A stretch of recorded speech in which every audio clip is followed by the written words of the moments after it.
All right. Good to see everybody this morning. Big waves to you. Hump day.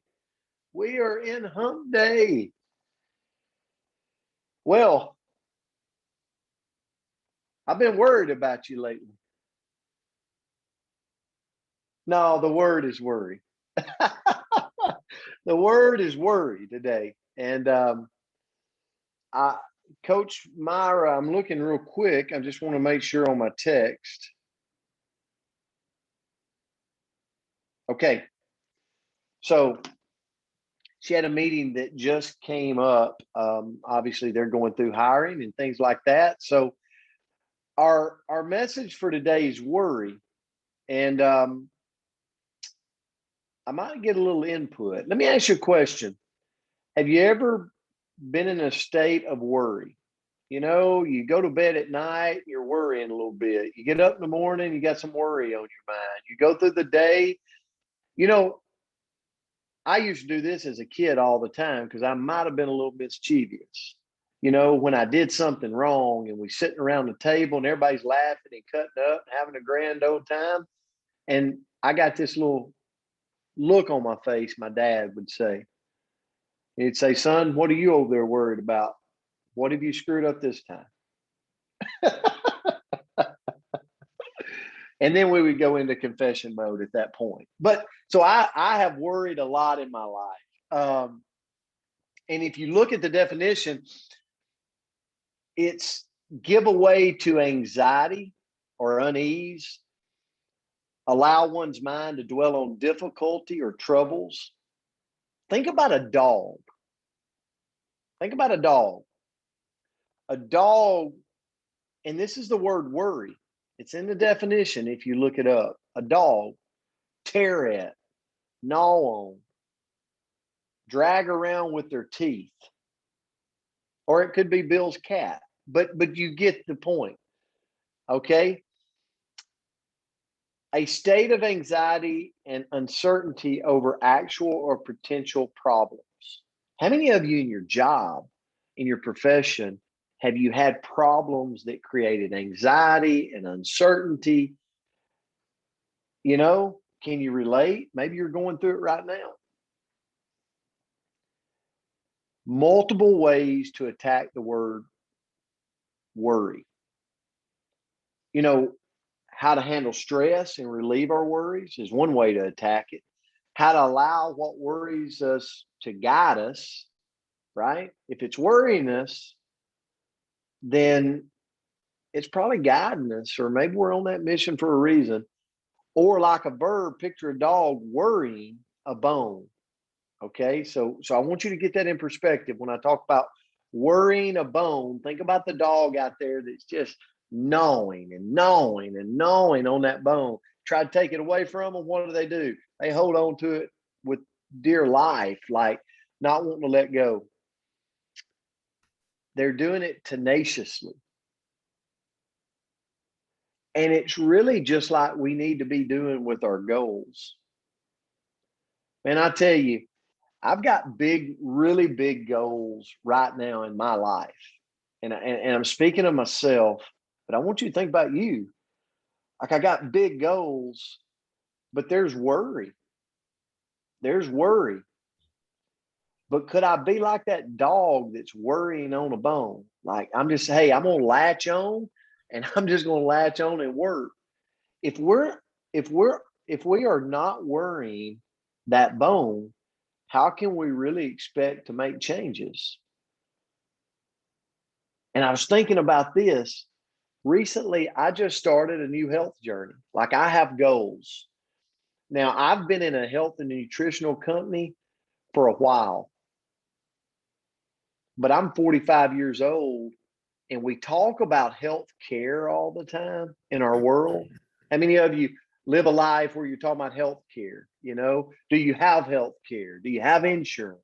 Health care, health care. What if we practice self care and we just took care of ourselves? We took care of our body. We fed it the proper nutrition that would allow what God intended for our body to go do. Could that self care help us live long? I believe so, without a doubt. Maybe you can put it in the comments. Like, I believe if we self-care, we'll live a long life. We'll take care of ourselves. So that's where I'm at right now at 45 years old. I realize that I'm a part of a community and we're calling ourselves, we're just leveling up our life. But man, I'm excited. I got goals and I'm working on it all day, like gnawing on a bone, because I'm not great at it. I'm not great at eating right. I'm not great at exercising daily. I'm not great at all that. So I got to gnaw on the bone. I got to be like that dog. Push ups and moving my body at 5 in the morning, gnawing on the bone, watching what I put in my mouth all day long. Whew, that's the trouble. Gnawing on the bone, remembering my supplements, gnawing on the bone, exercising later in the day, even though I've already exercised, doing it again, gnawing on the bone, making sure I'm getting enough sleep, gnawing on the bone. My question this morning really is, what's your goal? What are you worrying about? Are you worrying it? Are you gnawing on the bone of something? And I would say that if you are right now, and if you could say, man, I am, then you don't have to answer the question. If you're not, you got to ask yourself, like, how bad do I really want this? Because if you look at the word worry, everybody would typically go to a negative place. But this morning, I'll tell you, I take the word worry and I take it like the definition of the dog, that they're worrying on the bone, they're worrying on something, and they're not going to let go. So some questions to ask yourself about how committed you are to your goals are, how easily are you at getting off track? Maybe you need to worry on that bone a little more. For me, it's that cheesecake that somebody asked me to eat. It's that big tub of ice cream that's calling my name later in the evening. Like, I don't know if how many of you can relate to that? Like, Brent, you've got to keep Bluebell in business. And so, how easily am I to get off track? Easy. And one of the strategies I'm using right now, and it's like worrying on a bone like a dog, is I'm pausing before I grab the trail mix. And I'm thinking about the 700 calories that I burned at 5 o'clock in the morning. And I go, I could eat the trail mix, but am I willing to give up 500 calories? Am I willing to give up out of that 700? Am I willing to reach in there and grab 500 of those calories and pull out? And I'm like, heck no, I'm not willing to do that. So just that little bit of a pause thinking about it. How often do you stop and think about your goal and if your choices are supporting it or getting in your way? And that's just what I was talking about. And then last, have you shared it with the world?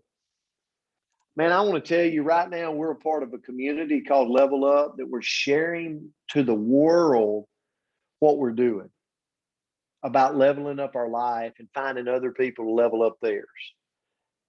Just being a better version of ourselves. And I'm telling you, it feels good. How many of you that's a part of that would you comment that, man, it feels good right now?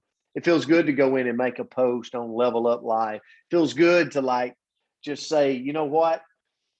I'm doing something consistently every day, and I got this community that's supporting me, and then I'm supporting them. I'm reciprocating. But what we're really doing is we're worrying. We're worrying. We're worrying on that bone on a daily basis to stay consistent and to affect and change our health in a positive way.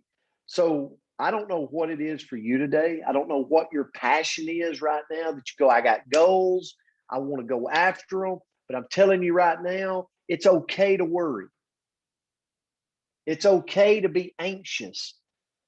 Some people would say people that are anxious and they're worrying will even live longer because they have a mission. They have something to go after. They have something that's given them a challenge. So I challenge you this morning on Hump Day to embrace that challenge of worry and realize that because you're there in that state, you're creating change in your life that could absolutely be a beautiful thing. So, guys, thank you for today. Look forward to seeing you tomorrow. Happy Wednesday. Love you. Grateful for you. Have a great one today. Blessings. Thank you, buddy. Wonderful. Have a Thank great you. day.